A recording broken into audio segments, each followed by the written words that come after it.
So, by the end of these around 20 videos I'm going to make, we're going to test the hypothesis. The hypothesis is that aphantasia is not a result of a fixed mental phenomenon, but rather it's something that can be trained, and that's something that anyone can have access to. So, firstly, what is aphantasia? Aphantasia is a fancy term that means how much you're able to visualize imagery in your head. So, for example, if I asked you to, as an experiment, we can both close our eyes. We'll do this together. Now I've closed my eyes. And we ask one of us, or both of us, to imagine a red apple. Okay? So imagine it in all its detail. Imagine the stem, imagine the shape, imagine the color. Okay. Now, how bright is this picture? Can you see the object like it's similar to how you would see it in your vision? Okay, so we're going to open our eyes now. After I did that practice, I imagined the apple, and I get the sense that I can imagine it. Like I can trace the, I can sort of like trace the outline with my eyes, but like I don't really see it. Yeah. But apparently for some people they can literally perceive scenes and imagine like vivid, elaborate environments in their mind. And of course our minds are capable of doing this, and I know this is possible because I can imagine things in dreams. When I'm dreaming, I inhabit a world, and it's bright and it's luminous, and I can see lots of different things in the dreams. But when I'm awake, in waking consciousness, if I close my eyes and I try to dream an image, nothing really happens. Now, the idea is that this is something that can be trained. It's not something that's fixed, something that some people are able to do and other people aren't, which is so exciting to me. Well, I think it will be pretty cool to experience mental imagery. I don't know how much it will change me, but if I can turn it on, I guess I can turn it off if I wanted to, right? I don't think I'll want to turn it off though, because there's some friends of mine, they experience things in multiple dimensions, like relating like some level of synesthesia, which I'm sort of jealous of. I'd like that. It seems like an interesting mental habit. So the idea, the practice, let me move on. I need to get this video over with. The practice is that you can train this. It's that there's some part of your mind is generating this imagery, but when you're awake, it's just that you're not trained to notice it. You're not trained to look at it. And if you're not used to looking at things, then of course you won't see it, right? This is the same thing as like gratitude practice. People grow their capacity for gratitude, for happiness. If you meditate on horrible things, then that's all you're going to notice. Oh, sorry, it's windy here. It's a bit cold. And so the idea is that you spend 20 to 30 minutes a day, ideally, to describe mental imagery in your head, even if you feel like you have none. So even if I feel like I have none, I'll close my eyes and I'll start to make stuff up, because I can imagine like the beginnings of edges of objects and things like that. And if I am like mentally manipulating an object in my head, I can, like if I'm imagining a map and I'm like rotating it, I can sort of calculate or see what the change is. So I know that at least in theory, like I think the image is being computed somewhere in my head, just that I don't get the access of the image, I just get the result of the computation, if that makes sense. Anyways, I'm really bad at, I feel like I'm not that good at explaining things, so I'm just gonna start the practice, and it starts with a warm-up, which is describing something I can actually see. So I'm going to do that with, let's see, what kind of goodies I have in my bag.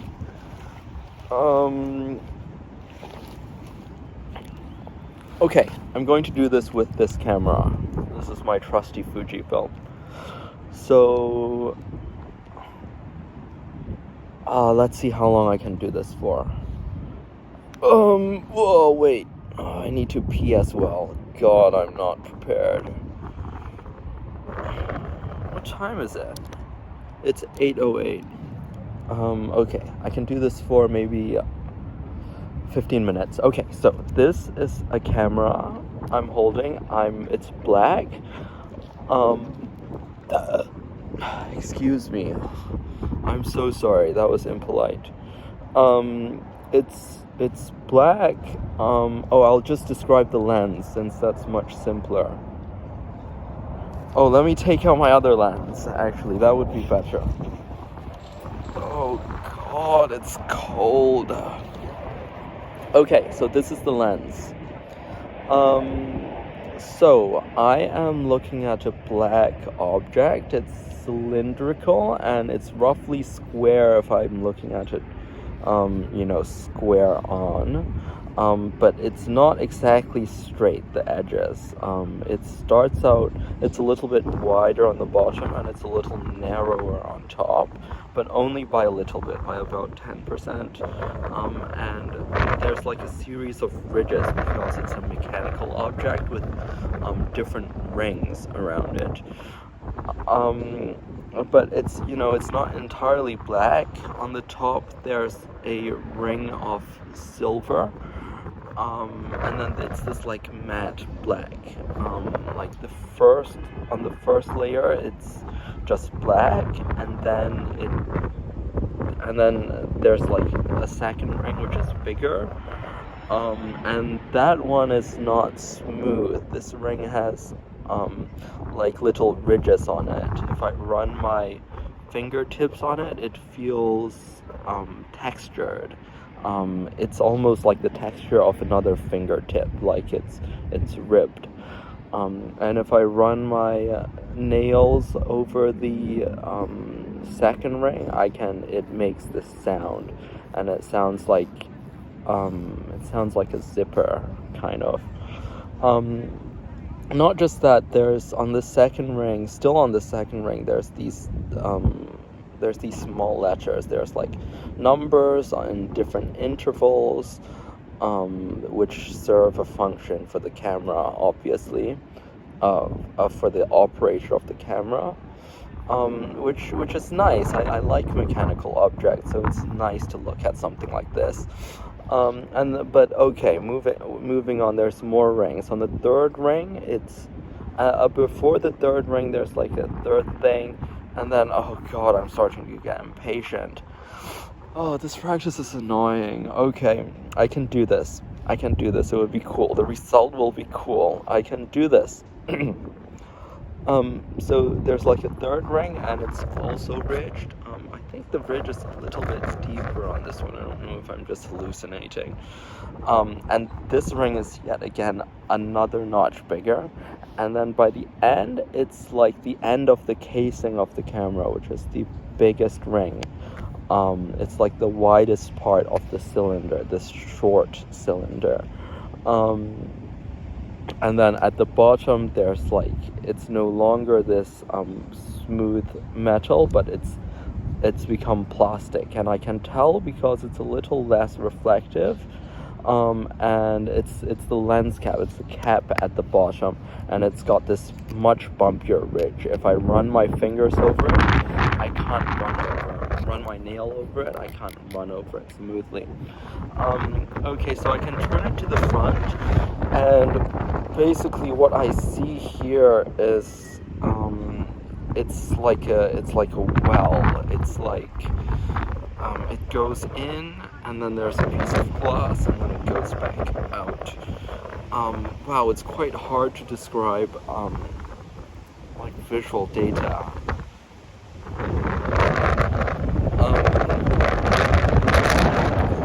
It's cold. The glass is shiny, and I see many dots in it. It's reflecting the light which is in the scene outside.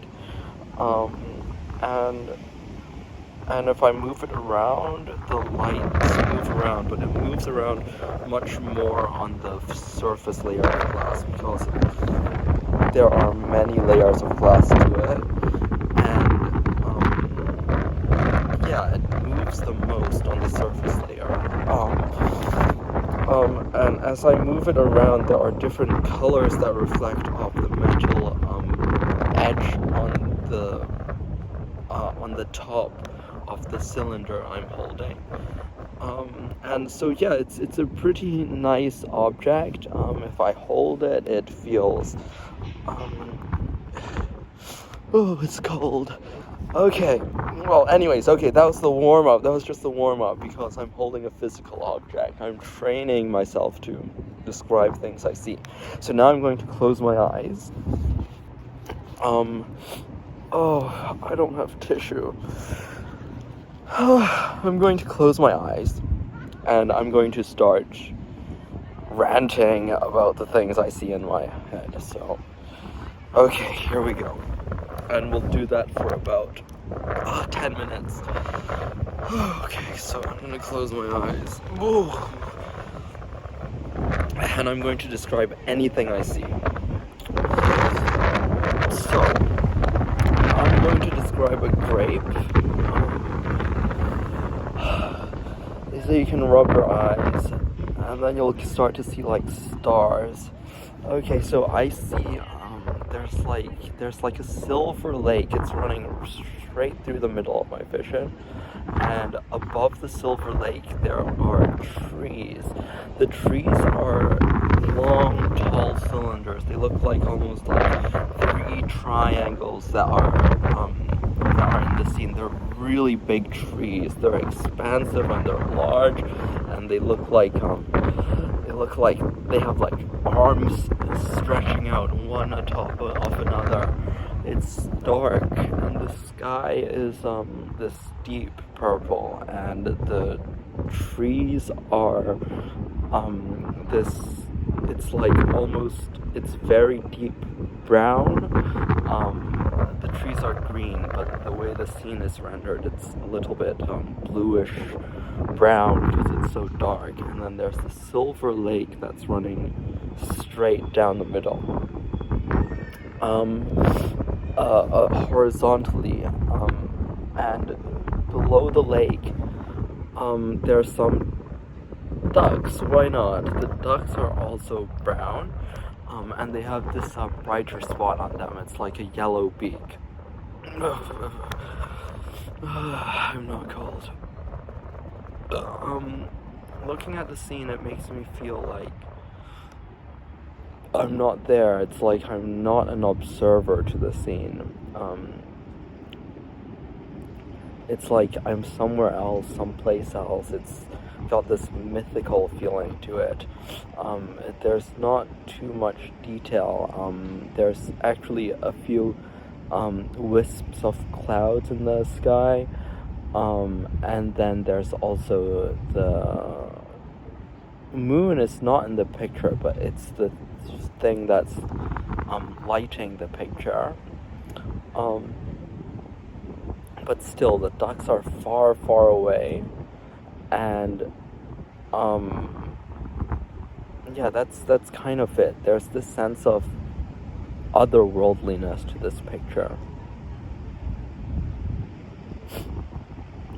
Yeah, okay. So I think I'm done with that picture. Let's try to do something else. Okay, I see a horse. The horse is in a signature horse pose. It's mid gallop, so you can see the glint of light that's reflecting off its knees. I don't know if it's still called its knees, but it's like the second joint.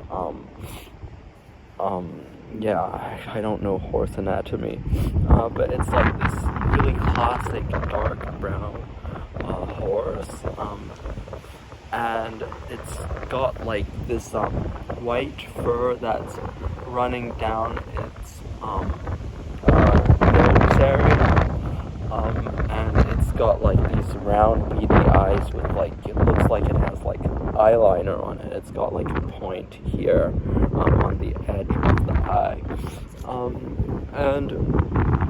so the horse is like really, the composition is really vertical. The horse is upright, and its body is about,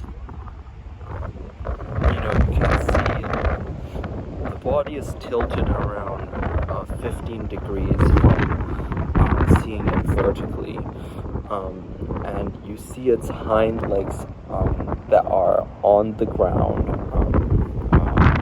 while the front legs are both above the ground. The right leg is a little higher than the left leg, and so in the environment, it looks proud, it looks regal, and the fur is really deeply textured. It's got this like horsehair thing going on. Of course, it's a horse. It doesn't have cat hair, but it looks like a nice hair, very nice hair, and so around it, there's like yellow haystacks. There are this it's like this stationary, it's like the pencil yellow, but a little bit less saturated.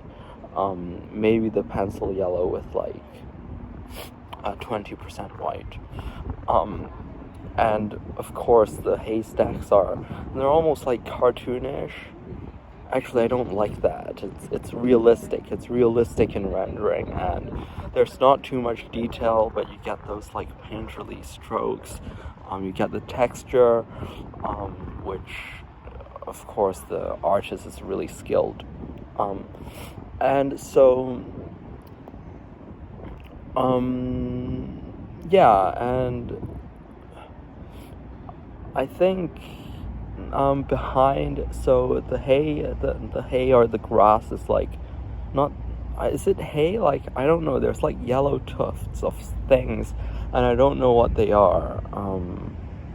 It's like they're just yellow, they're like hay, I guess, but I guess they're not alive. But anyways, behind, there's just a bunch of yellow things there, and then behind, a little bit above the yellow, there's like a line of green, and then there's like a white fence, like a classic white fence. It's got this,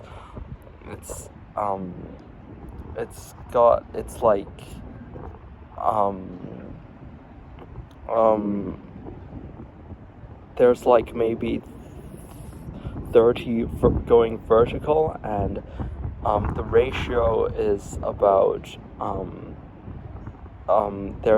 it's 1 to 2, so 1 vertical fence, empty, and then vertical, and it's got this classic shape. It's like rectangular, and it's got like these lines on them because they're made of wood.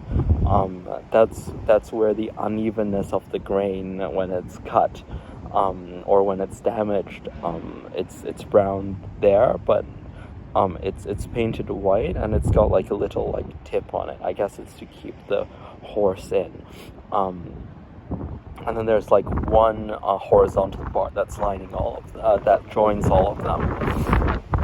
And then, oh god, it's... And then, finally, behind all that, there's like this windmill.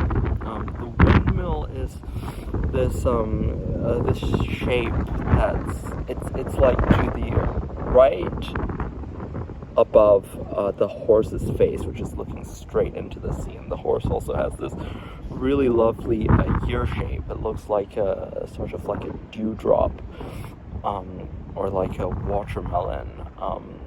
It's just really round, and it makes you feel like, yeah, this horse is listening. Yeah, so at the back there's a windmill, and it's shaped kind of like a panettone, or like I don't know. It's not a panettone. It's like it's shaped like a interesting pentagon. Of course, the base is at the bottom, and then you've got two. It's like it narrows inwards. That's the two other faces, and then once it narrows up to a point, it's because it's not a triangle. It narrows in much more sharply. So it's like a... Oh, I know. It's like a espresso.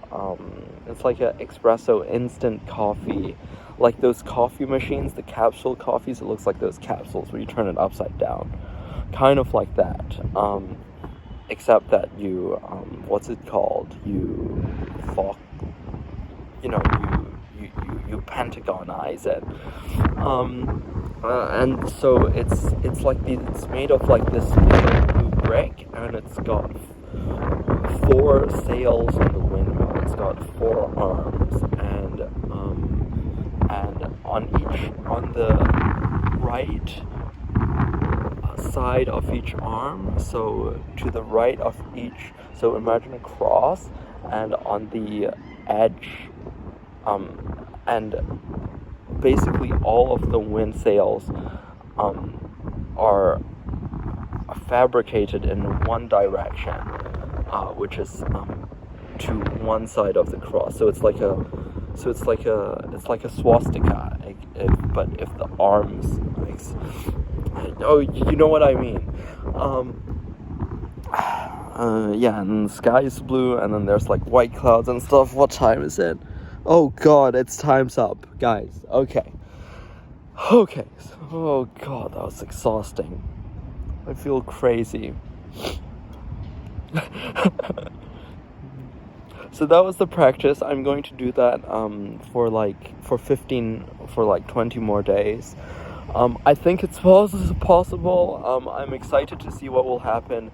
And it just sounds fun. So it's too cold here. I'll be more sane and more comfortable in the next video. But yeah, that's it. Day 1 done.